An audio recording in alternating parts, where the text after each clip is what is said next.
কাশিদাসী মহাভারত উদ্যোগ পর্ব ২৭ পাণ্ডব সভায় শ্রীকৃষ্ণের আগমন ও পাণ্ডবগণের সসৈন্যে কুরুক্ষেত্রে গমন। মুনি বলে অবধান করহ রাজন, সভা করি বসিয়াছে ভাই পঞ্চজন।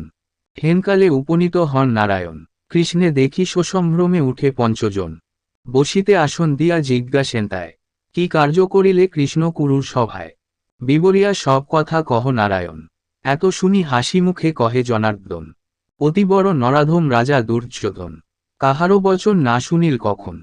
তোমার বিভাগ দিতে সবে বুঝাইল, কারো বাক্য দুর্যোধন কর্ণে না শুনিল। অবশেষে আমি বহু কহিলাম তাই, তথাপি উচিত ভাগ নাহি দিতে চায়। পঞ্চখানি গ্রাম কহিলাম ছাড়ি দিতে, শুনিয়া আসন ত্যাজি উঠিল ক্রোধেতে। মহাদন্তে গর্জি দর্পে কহিল সভায়, সাবধানে শুন কৃষ্ণ কহি যে তোমায়। তিক্সূচি অগ্রে ভূমি আচ্ছাদয়ে যত, বিনা যুদ্ধে পাণ্ডবেরে নাহি দিব তত। নিশ্চয় হইবে যুদ্ধ না যায় খণ্ডন, ইহার বিধান তবে করহ রাজন। এতেক শুনিয়া তবে পাণ্ডুর নন্দন, ক্রোধেতে অবসঙ্গ কাপে ঘনে ঘন। ক্ষণে ক্রোধ নিবারিয়া কহেন রাজন, মৃত্যুপথ দুর্যোধন করিল সৃজন। শুন ভীম ধনঞ্জয় সহদেব বীর, শুনহ নকুল আর সাত্তকী সুধীর। পাঞ্চাল নৃপতি ধৃষ্টদ্যুম্ন মহাশয়, জয়সেন আদি যত ভোজের তনয়। যুদ্ধের সময় হইল স্থির কর বুদ্ধি, সাবধানে কর সবে মম কার্য সিন্ধি। শুনি অঙ্গীকার করিলেন বীরগণ, প্রাণপণে তব আজ্ঞা করিব পালন। কণ্ঠেতে যাবৎ প্রাণ সবার আছয়, তাবৎ করিব যুদ্ধ, শুন মহাশয়। বীরগণ বাক্য তবে শুনি নরপতি, সহদেবে ডাকি আজ্ঞা দিল মহামতি।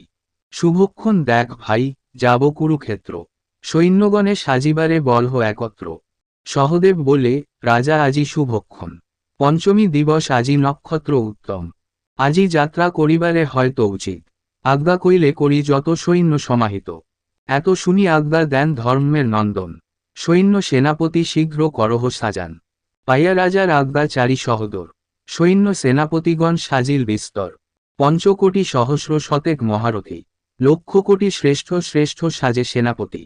কোটি কোটি অশ্ব আর পত্তি অগণন, ৭ অক্ষৌহিনী সেনা করিল সাজান। ঘটোৎকচ বীর আসে পেয়ে সমাচার, ২ কোটি রাক্ষস হয় যার পরিবার। চতুরঙ্গ দলে সৈন্য সাজে আগণন, এই মতো পাণ্ডু সৈন্য করিল সাজান। শূন্যে দেবগণ করে জয় জয় ধ্বনি, অতি শুভক্ষণে চলে পাণ্ডব বাহিনী। ৩ দিনে আসে পথ শতেক যোজন, কুরুক্ষেত্রে উত্তরিল পাণ্ডুপুত্রগণ। গড় দেখি পঞ্চ ভাই হইলেন প্রীত, যুদ্ধের সামগ্রী দেখিলেন অপ্রমিত। আত্মবর্গ যত আসে রাজ রাজেশ্বরে, সাত্তকীরে বলে অভ্যর্থনা করিবারে। সাত্তকী চলিল আজ্ঞামাত্র বিচক্ষণ, সমাবেশ করি ক্রমে সব সৈন্যগণ। যথাযোগ্য বসিতে সবারে দিল স্থিতি, নানা দ্রব্য উপহার দিল মহামতি। মহাভারতের কথা অমৃত সমান, কাশিদাস কহে সদা শুনে পুণ্যবান।